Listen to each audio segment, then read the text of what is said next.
삭개오 이야기를 통해서 아주 굵고 짧게 기독교 핵심인 복음을 말씀을 드리려고 합니다. 좀 청소년부 수련회 갔다 오신 분도 많이 계시기 때문에 짧게 할 건데 물론 30분은 넘을 거예요. 자, 우리는 삭개오 이야기를 어릴 때부터 많이 들어왔습니다.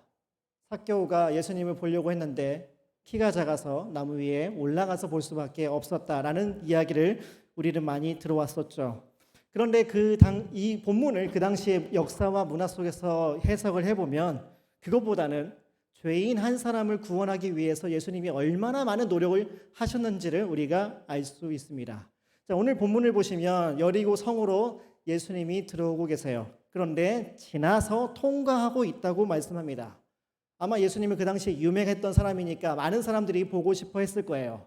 삭개오도 그 소식을 아마 들었던 것 같습니다. 그래서 예수님을 보려고 했는데 성경에 보니까 키가 작아서 나무 위에 올라가서 볼 수밖에 없었다고 말을 합니다. 그런데 삭개오가 정말로 단순히 키가 작기 때문에 나무 위에 올라갔을까요? 제가 키가 작아서 아는데요. 저는 아직까지 한 번도 나무 위로 올라가 본 적이 없습니다. 키가 작으면 나무 위에 올라가기가 쉽지가 않아요.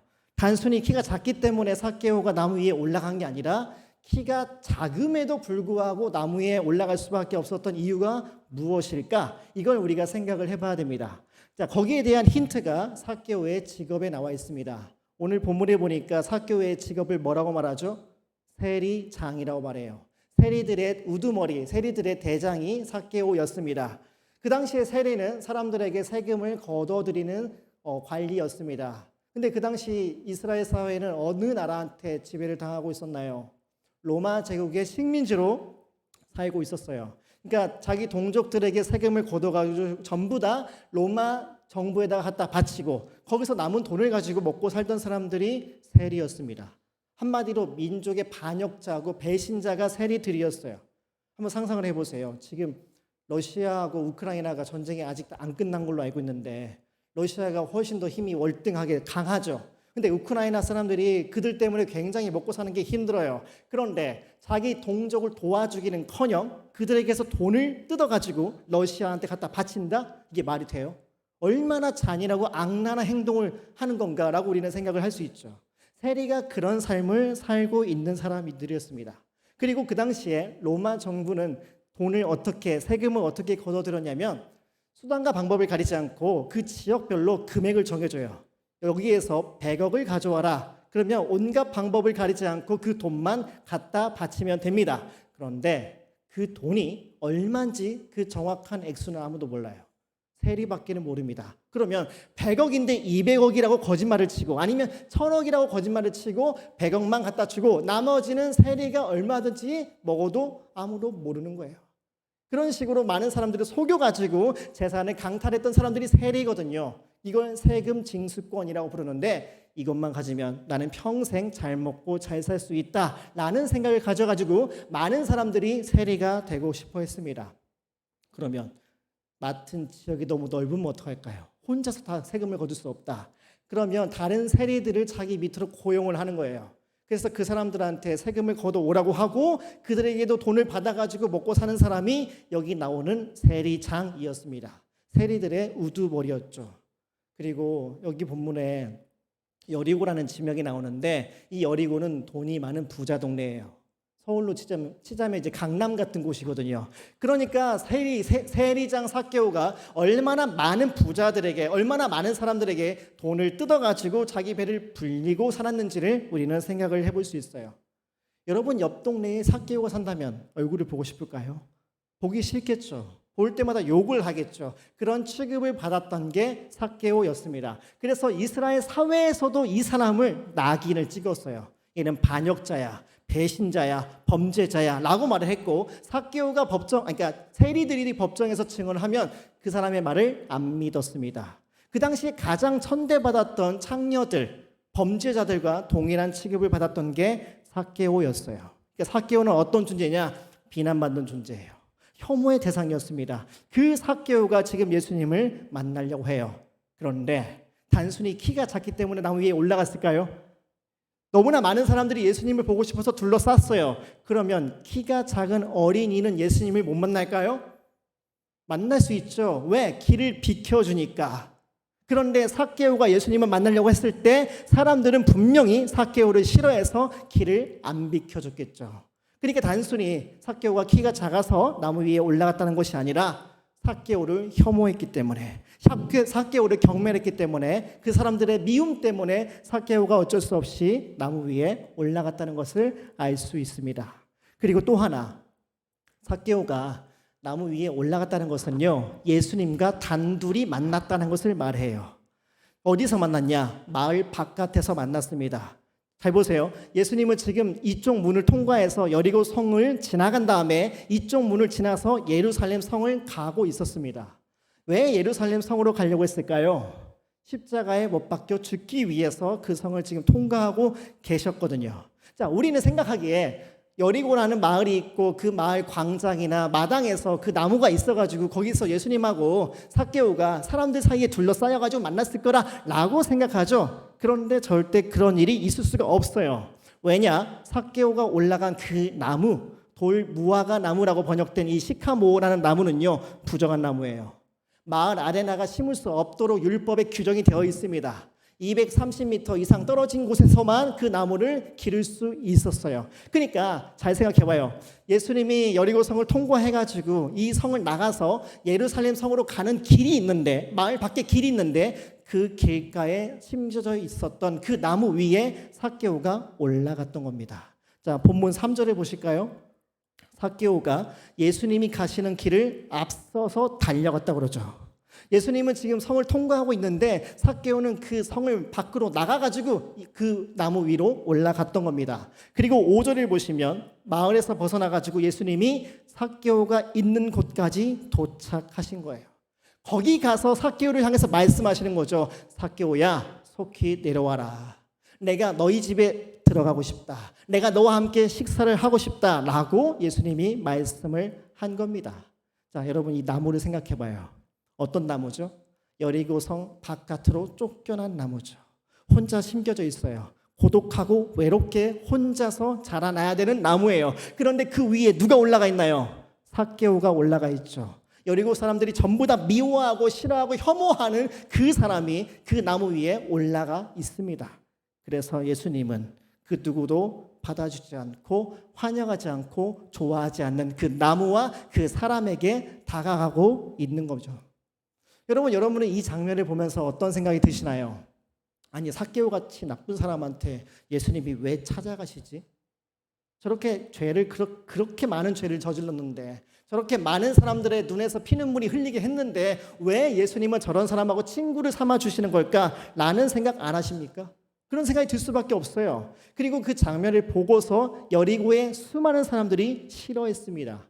자, 7절 말씀을 한번 보겠습니다. 보시면 무사람이 보고 수군거려 이르되 저가 죄인의 집에 유하러 들어갔도다 라고 말하죠. 여기 수군거리다 라는 단어는 원망했다, 분노했다 라는 뜻이 들어있습니다. 당연히 화가 나겠죠. 어떻게 예수님이 저 사람한테 친구가 될 수 있냐, 저 사람의 집에 먼저 찾아갈 수 있냐라고 화를 냈습니다. 우리도 마찬가지일 거예요. 아마 우리가 그 자리에 있었더라면, 아니 예수님은 하나님 아닌가? 선한 분 아닌가? 죄를 그냥 내버려 두시는 게 아니라 죄를 지었으면 벌을 내리셔야지 왜 그 죄인한테 먼저 손을 내미시고 죄인의 집에 들어가시는 걸까? 라고 우리도 분노할 수 있습니다. 제가 예전에 전도사로 사역할 때 하나님이 죄인을 사랑하신다라는 설교를 했었는데, 그 설교가 끝난 다음에 여자 고등학생이 찾아왔어요. 전도사님, 그게 말이 돼요? 저는 그거 못 믿겠어요 하고 집으로 갔던 기억이 나거든요. 우리가 세상을 살다 보면 그런 비슷한 경우를 많이 봅니다. 뉴스나 신문 기사를 봐도 그런 경우가 너무나 많이 있어요. 얼마 전에 어떤 대학교에서 있었던 그런 범죄 사건들 있잖아요. 끔찍한 사건들. 그런 일이 벌어졌는데 뭐 징역 1년, 2년, 집행유예 이런 걸로 풀려나는 걸 보면은 도대체 세상에 정의가 어디 있나? 어떻게 세상이 이렇게 돌아갈 수 있는가? 하고 우리가 분노할 수 있습니다. 왜요? 그게 정의가 아니니까. 그리고 하나님을 믿는다고 하는 우리들은 그 모든 잘못된 세상에 대한 탓을 누구한테 하나요? 하나님께 하죠. 하나님, 이게 말이 됩니까? 하나님이 세상을 다스리신다고 하는데 왜 선하신 뜻이 이 땅 가운데 이루어지지 않나요? 이렇게 불의가 판치는데 하나님 뭐 하고 계세요? 하나님 진짜 존재하는 게 맞습니까? 라는 질문을 우리는 할 수 있습니다. 잘 보세요. 지금 여리고 성에 있는 많은 사람들이 삭개오에게 착취를 당했습니다. 엄밀히 따지면 삭개오는 이 사람들의 가해자예요. 그리고 그 마을에 사는 모든 사람들은 삭개오의 피해자거든요. 그런데 왜 예수님은 피해자를 찾아가지 않으시고 가해자를 찾아가는가? 왜 가해자에게 먼저 손을 내미시는가? 이런 질문을 우리를 할 수 있죠. 우리가 실제로 살면서 하나님이 정의를 무시하는 것 같다, 이 죄악된 세상을 그냥 내버려 두는 것 같다라는 의문을 가지며 살 때가 있습니다. 그럴 때 우리는 어떻게 해야 될까요? 하나님의 존재를 부정해야 될까요? 세상이 원래 그런 거야 하고 조소하면서 그냥 넘어가야 될까요? 구약 성경에서 이 문제를 가지고 끊임없이 질문했던 사람이 있죠. 하박국 선지자가 있습니다. 선지자가 계속 질문했어요. 하나님, 도대체 언제까지 이렇게 세상이 망가지고 있는데 가만히 계십니까? 라고 따졌죠. 그때 하박국은 어떻게 했느냐? 기다렸습니다. 뭐 하면서? 하나님을 의지하면서. 하나님은 거룩하신 분이시다, 선하신 분이시다, 정의로운 분이시다, 그분이 이 세상을 그냥 망가지게 내버려 둘 일이 없다, 언젠가 그 타이밍이 오겠지 하면서 하나님에 대한 성품을 묵상하면서 기다렸습니다. 우리들에게도 그게 필요해요. 당장 힘든 세상이 내 눈앞에 보인다 할지라도 정말 우리가 하나님을 믿는다면, 실제로 우리가 하나님을 믿는다면요, 하나님께서 일하시는 것을 우리가 평생의 시간을 지내면서 경험하게 됩니다. 한 가지 예를 들자면 화성 연쇄 살인 사건이 있었죠. 화성 연쇄 살인 사건. 1986년부터 91년까지 그 경기도 화성에 부녀자들을 14명이나 연쇄로 살인을 했었던 사건이 있었습니다. 우리나라의 대표적인 미제 사건 중에 하나였어요. 그런데 이제는 그 사건을 그렇게 안 부릅니다. 뭐라고 부르냐면 이춘재 연쇄 살인 사건이라고 불러요. 왜요? 범인이 잡혔으니까. 사건이 이게 해결됐거든요. 우리는 그 당시에 사건이 해결되지 않았을 때 불평했어요. 어떻게 세상이 이렇게 망가지는데 하나님은 가만히 계시는가? 라는 질문을 할 수 있었죠. 그런데 비록 더디다 할지라도 하나님은 분명히 일하고 계시거든요.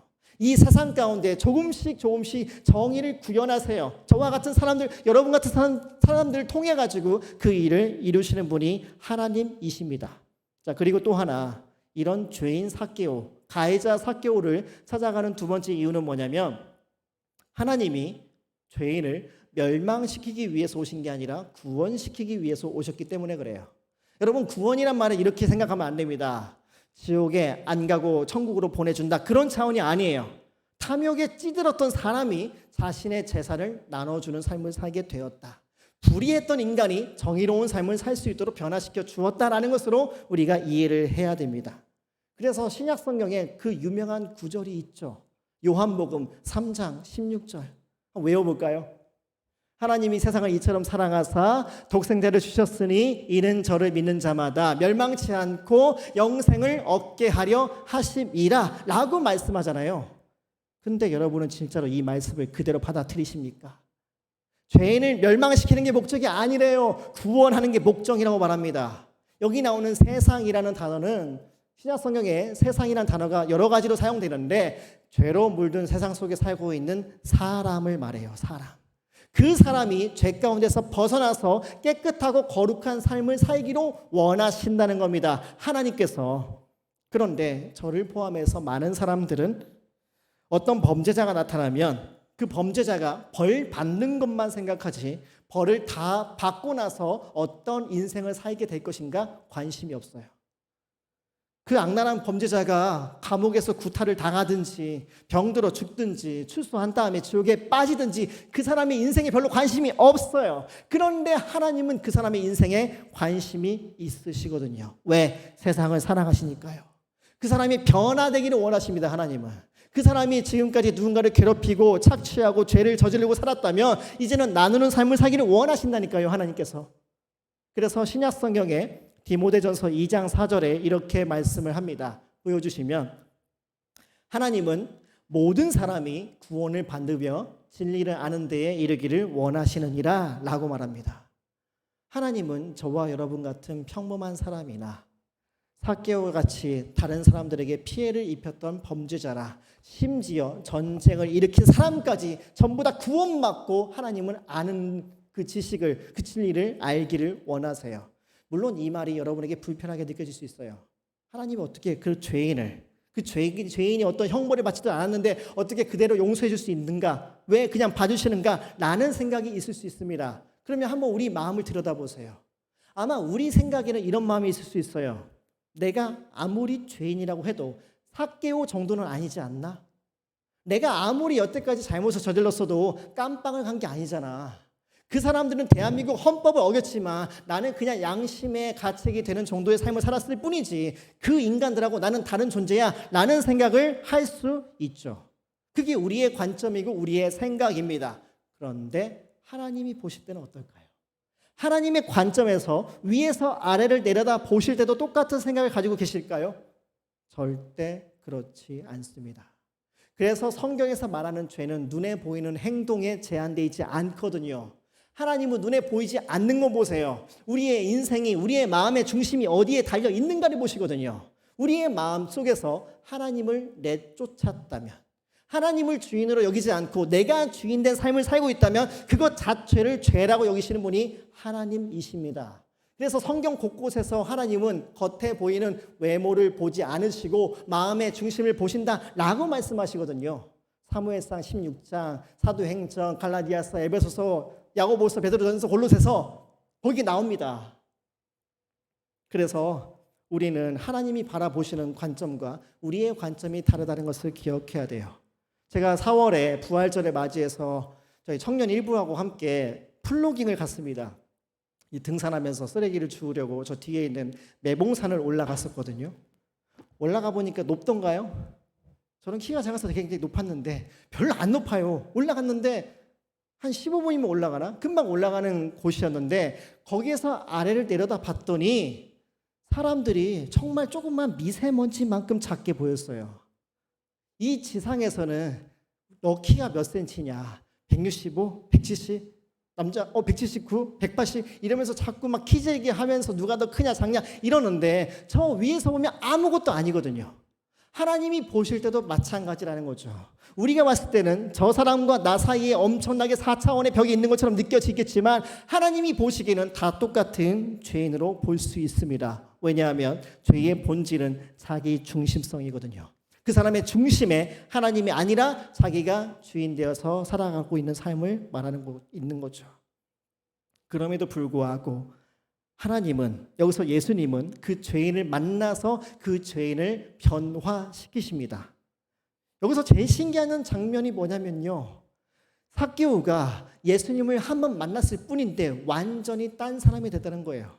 자, 8절 한번 같이 읽어보겠습니다. 8절 시작. 삭개오가 서서 주께 여짜오되 주여 보시옵소서 내 소유의 절반을 가난한 자들에게 주겠사오며 만일 누구의 것을 속여 빼앗은 것이 있으면 내 갑절이나 갚겠나이다 라고 말해요. 삭개오는 지금 구약의 율법을 기준으로 내가 잘못한 모든 것에 대한 보상을 하겠습니다, 배상을 하겠습니다 라고 말을 하고 있어요. 예를 들어 100만 원을 뺏었다. 근데 그 100만 원을 뺏었기 때문에 100만 원만 준 게 아니고 100만 원을 뺏었을 때 그 사람이 느꼈던 박탈감, 피해, 상처, 고통, 거기에 대한 대가로 4배를 주겠다는 거예요. 이게 말이 돼요? 그뿐 아니라 자기 재산의 절반을 팔아가지고 가난한 사람들을 나눠주겠다라고 말을 합니다. 여러분, 이게 진짜 가능할까요? 어떻게 이런 일이 있을 수가 있을까? 분명히 예수님은 누가복음 19장 앞에 있는 18장에서 뭐라고 말씀하셨냐? 부자가 하나님 나라가 들어가는 것은 거의 불가능하다라고 말씀하셨거든요. 지금 삭개오는 부자잖아요. 누가복음 18장 24절부터 25절에 뭐라고 써 있냐? 이렇게 말합니다. 예수께서 그를 보시고 이르시되 재물이 있는 자는 하나님 나라에 들어가기가 얼마나 어려운지 낙타가 바늘기로 들어가는 것이 부자가 하나님의 나라에 들어가는 것보다 쉬우니라 라고 말씀합니다. 그런데 지금 우리가 뭘 보고 있어요? 부자 같은 낙타가 하나님 나라에 들어가고 있는 걸 지금 보고 있는 거예요. 왜? 예수님을 만났기 때문에. 예수님은 하나님이시거든요. 잘 보시면 누가복음 18장 27절에 이렇게 말씀합니다. 무릇 사람이 할 수 없는 것을 하나님은 하실 수 있느니라. 어떤 악한 사람을 변화시키는 건 인간이 할 수 없습니다. 상담을 받는다고 변화가 될까요? 멘토가 생긴다고 바뀔까요? 무서운 형벌을 내리겠다고 협박하면 바뀔까요? 아니면 법과 제도를 아주 촘촘하게 더 자세하게 만들면 사람이 바뀔 수 있을까요? 아니요. 사람은 그렇게 쉽게 바뀌지 않습니다. 인간이 인간을 바꾸는 건 거의 불가능해요. 그런데 누가 할 수 있느냐? 하나님께서 할 수 있다고 말씀을 하시거든요. 여기서 예수님이 하나님으로 오셨죠. 그 하나님이신 예수님을 삭개오가 만났기 때문에 변화가 됐어요. 자, 그러면 도대체 예수님이 뭘 하셨길래 삭개오가 변화됐을까? 단순히 만났다는 그 이유만으로, 얼굴을 봤다는 이유만으로 삭개오가 변화가 됐을까? 여기서 예수님은 삭개오처럼 죄인 취급을 당하셨습니다. 삭개오의 집에 들어간다는 얘기는 공범 취급을 당한다는 뜻이에요. 삭개오가 비난당할 때 예수님도 똑같이 비난을 당했다는 뜻이에요. 삭개오가 변절자다, 민족 반역자다, 악한 인간이라 라고 욕을 먹을 때 예수님도 옆에서 똑같이 욕을 먹으셨거든요. 단순히 예수님이 야, 내가 너 용서할게, 앞으로 착하게 살아, 이런 식으로 얘기했으면 삭개오는 절대로 안 바뀌었을 겁니다. 그런데 삭개오를 대신해서 삭개오를 향한 비난의 화살, 공격의 화살, 혐오의 화살을 예수님이 대신 다 받아주셨기 때문에 그것을 보고 삭개오의 마음이 달라졌던 거죠. 예를 들면 지금 전 세계적으로 똑같이 욕먹는 사람이 누굴까 생각해봤는데 러시아에 그분밖에 없는 것 같아요. 피모 씨가 있어요. 예수님이 이 땅 가운데 재림하셨는데 얼마나 불쌍하고 힘들게 사는 사람이 많이 있어요. 77억 인구 중에. 그런데 맨 처음에 지상에 오셔가지고 만난 사람이 피모 씨라면, 러시아의 대통령을 만났다면, 그 집에 들어가서 진수성찬을 먹고 마시고 예수님이 잔뜩 취해가지고 최고급 호텔로 초대를 받았다면 사람들이 뭐라 그럴까요? 그 대통령만 욕하는 게 아니라 예수님까지 똑같이 욕하지 않을까요? 지금 예수님이 삭개오의 집에 들어가서 그런 죄인 취급을 당해 주셨다라는 겁니다. 죄인을 위해서 죄인 취급을 당하신 분이 예수님이세요. 이 장면을 볼 때 우리는 어떤 사건 하나가 떠오르지 않나요? 바로 십자가가 떠오를 수밖에 없어요. 하나님을 반역한 죄인이 매달려서 죽어야 되는데 하나님 본인이신 예수님께서 대신 매달려 죽으신 십자가. 왜 죄인이 죽어야 될 그 자리에 예수님께서 못 박혀 죽으셨을까요? 존 스토트라는 영국의 신학자이자 목회자 분이 계십니다. 그분이 그리스도의 십자가라는 책에서 이렇게 말을 했어요. 인간 스스로 하나님을 대신하는 게 죄의 본질이라면 하나님이 친히 인간을 대신하는 게 구원의 본질이다.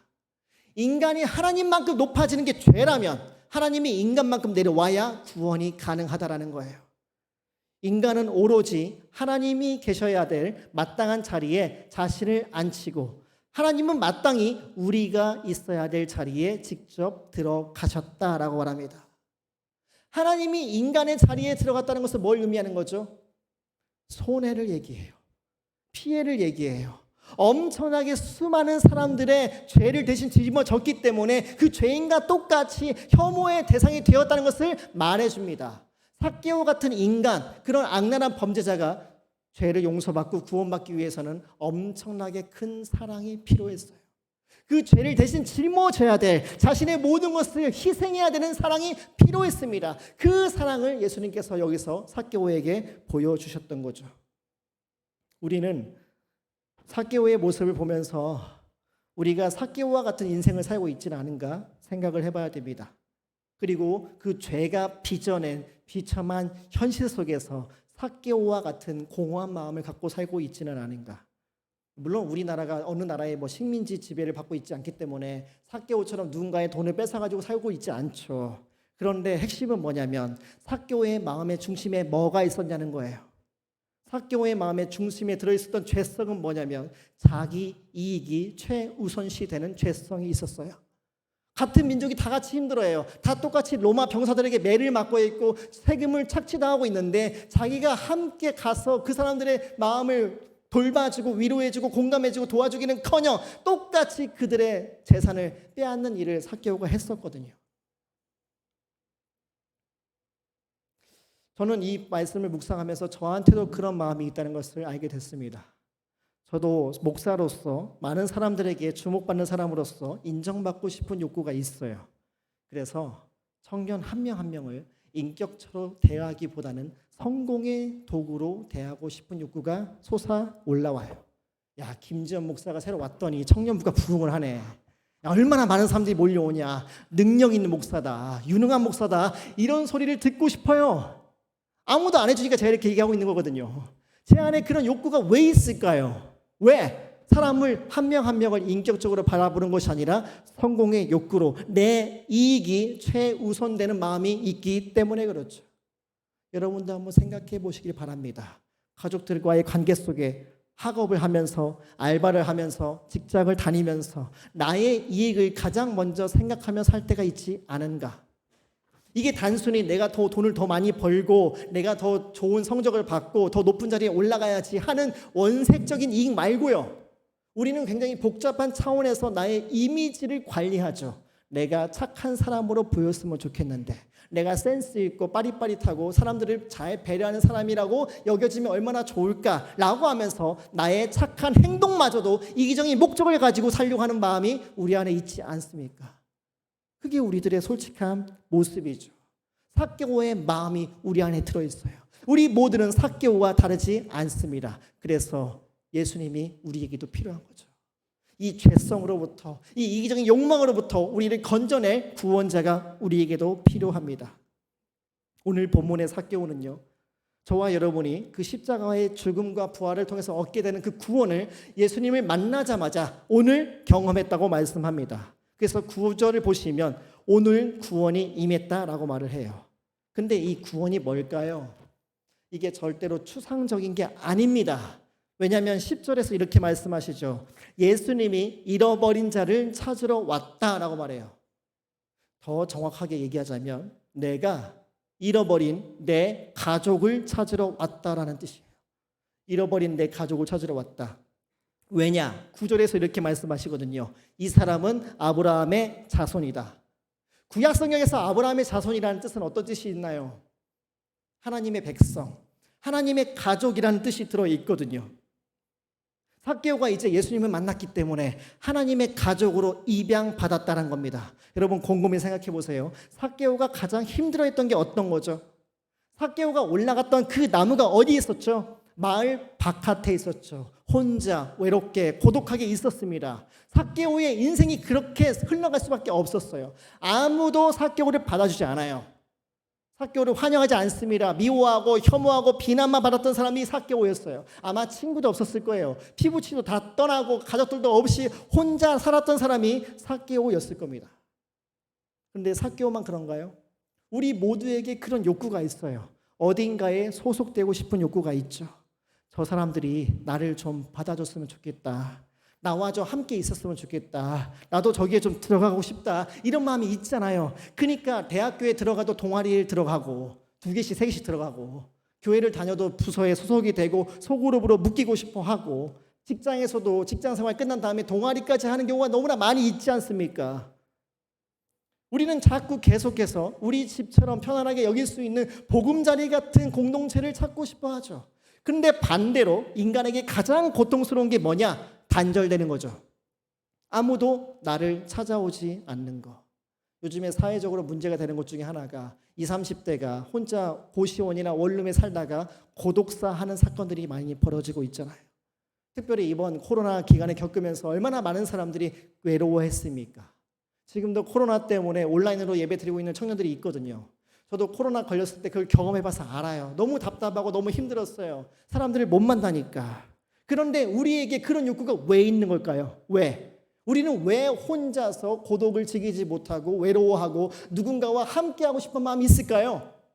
하나님께서 우리를 창조하셨기 때문이죠. 삼위일체 하나님께서, 성부, 성자, 성령 하나님께서 가장 완벽하게 서로를 존중해 주시고 서로를 사랑하는 그 관계성 안에서 우리를 창조했기 때문에 우리 안에 그러한 욕구가 살아있는 겁니다. 근데 그게 채워지지가 않아요. 세상에서 자꾸 거절을 당해요. 어릴 때는 그냥 뒤집기만 해도 그렇게 깔깔깔 웃어주더니 나중에는 성적을 가지고 연봉을 가지고 자꾸 우리를 재단하면서 우리를 외톨이 취급합니다. 그러면 사는 게 얼마나 힘들겠어요. 그때 하나님이신 예수님께서 삭개오를 찾아가지고 이렇게 말씀하시는 거죠. 내가 너의 가족이 되어주겠다. 내가 너의 부모가 되어주겠다. 쉬고 싶은데 쉴 데가 없었냐? 내 옆에서 쉬어라. 너를 공감해 줄 사람이 아무도 없었냐? 내 옆에서 내가 주는 공감을 받아 누려라. 나의 사랑을 받아라. 라고 예수님이 삭개오에게 말씀을 하는 겁니다. 하나님의 가족으로 입양되는 은혜를 삭개오가 받았기 때문에 이렇게 완전히 다른 사람으로 변화될 수가 있었어요. 저는 삭개오의 마음이 어떤 건지 조금은 압니다. 단순히 키가 작기 때문이 아니라 저의 어린 시절 청소년, 청년기의 삶이 삭개오처럼 외로웠었거든요.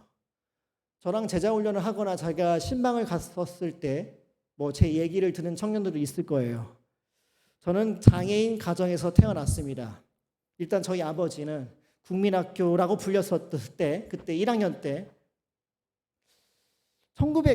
그 당시에 처음으로 1학년도 다 들어가지 않아서 3일밖에 학교를 안 갔는데 정신지체장애라는 등급을 받게 됐어요. 1950년대, 60년대에는 어떤 게 있었냐면 전래동화에서 보셨을라나? 삿갓을 쓴 도사들이 돌아다녔어요.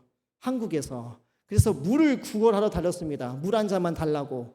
그래서 저희 할머니가 물을 바가지에다가 떠가지고 드리려고 잠깐 자리를 비켰는데 저희 아빠가 7살짜리 꼬마 아이가 앞에 마당에서 그냥 가만히 앉아있는데 그 도사가 대나무 하나를 구해다 오더니 앞에 있는 닭을 한 번에 후려친 거예요. 그리고 바로 죽어버렸어요. 그걸 7살짜리 꼬마 아이가 보고 너무나 충격을 받았어요. 그리고 그때부터 정신지체장애 1급을 받게 됐습니다. 그때 당시에 병원 시설이 그렇게 변변한 게 있지 않았으니까 그냥 정신병원에 들어가셨죠. 그리고 저희 어머니는 태어날 때부터 앞을 못 보는 시각장애 1급이셨어요. 그래서 옛날에는 그 장애인들끼리 결혼을 시켜가지고 살게 했거든요. 그 사이에서 외아들로 저 혼자 태어났습니다. 한번 생각을 해보세요.